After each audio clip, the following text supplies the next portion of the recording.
Government corruption has never been more prevalent or caused more harm. It's why extremism is on the rise. It's why the financial gap between the haves and have-nots has never been wider. And it's why our planet is at risk of an extinction level tragedy. That's why I need your help to keep exposing the truth about the rot on both sides of the aisle. Become a supporter or a friend of the show today by clicking on the coffee link in the description box below. Friends of the show join me on a Zoom hangout once a month, and you guys can ask me any questions you want, and I can get to know you better. But the most important reason to help is to keep the show alive. Together, we can and will save our country and our planet. Thanks in advance and enjoy the show. Hey everyone, welcome to Plants and Politics. So primary election results are mostly in, and for once the polls were pretty accurate. The biggest news is that Trump was a loser in Georgia, which I love. Incumbent Brian Kemp just throttled Trump's pick, David Perdue, for governor. It wasn't even close. Kemp, as of today, has secured over 73% of the vote, and Perdue had less than 22%. And then a few other Republicans had a few percentage points between them. In addition, Brad Raffensperger beat out Trump's pick for Secretary of State. Raffensperger, as you guys know, he was another MAGA target for his refusal to go along with Trump's attempted coup. However, we can't give Georgia Republicans too much credit because they did give vile Marjorie Taylor Greene another primary win, so she will move on to the general election. And once again, they fell victim to yet another celebrity.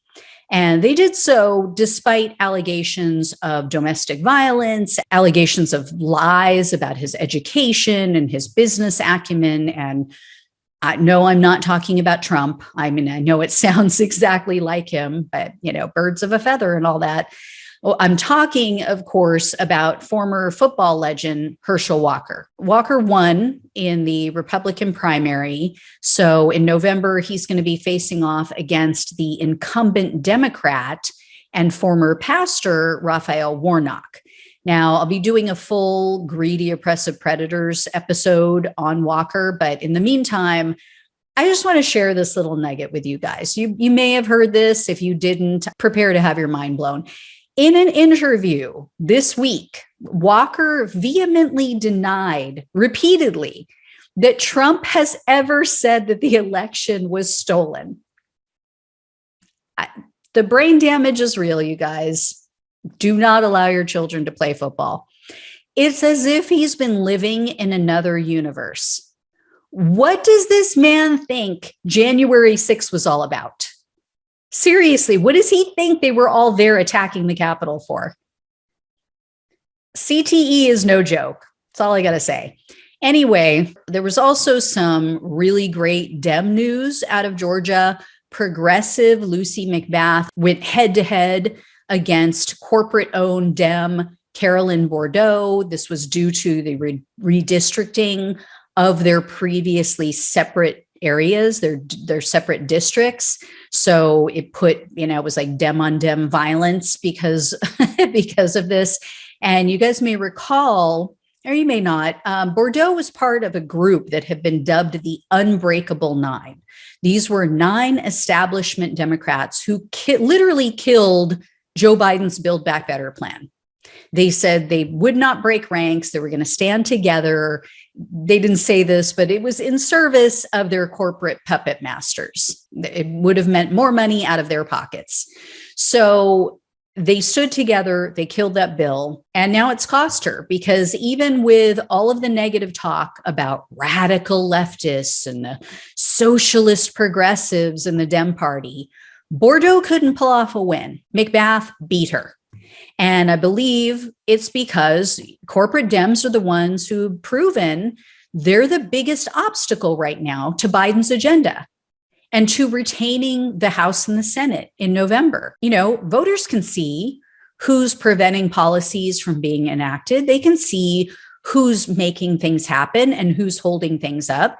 And they understand that by blocking progress, you're tanking Democrats in the polls. And you're suppressing midterm voter turnout. But here's the biggest takeaway, I think, from the Georgia primaries. Republican lawmakers don't have to completely bend the knee and suck up to Trump to win. Both Kemp and Raffensperger prove that. You can't completely shun him. You can't be anti-Trump, I don't think.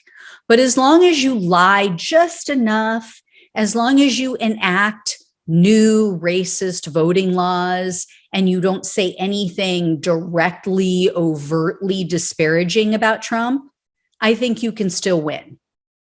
I think you can still do things that he doesn't like and maybe the base doesn't like, as long as you give them enough of what they do like. So anyway, Texas also held their primaries this week. And I swear, Texas is one step away from being Florida. Ken Paxton won in a race against George P. Bush. That's the son of Jeb Bush. Honestly, I don't know which one is more loathsome, but at least Bush isn't the subject of a criminal indictment and then a completely separate investigation into corruption allegations. Texas came out and overwhelmingly voted for Paxton for Attorney General, even though he was indicted several years back. I've talked about this before. This was for fraud. And then the FBI started a new investigation of him for allegations of giving favors to political donors. Allegations, by the way, that were made by Paxton's own staff and his former allies.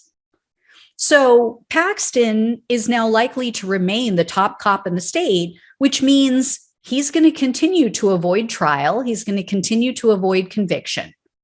So either voters just don't give a damn, they don't care that their attorney general is blatantly corrupt, or they don't pay attention and they just vote for the incumbent. And then people bitch and wonder why nothing ever changes. The other Texas race that I was watching really closely, and still am actually, is the congressional race between the incumbent establishment Democrat, Henry Cuellar, and the progressive immigration attorney, Jessica Cisneros.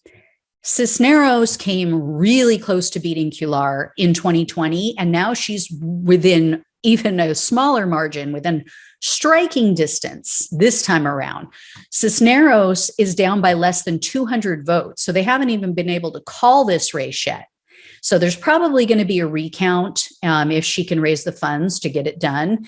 And you guys may remember, I recently ranted about how Nancy Pelosi and James Clyburn and others had been openly supporting Cuellar, even though, number one, he's a hardcore anti-abortion zealot. He's against unions, and he gets money from the NRA. Oh, and he's currently under investigation for something having to do with the country of Azerbaijan. He's a subject of a federal investigation.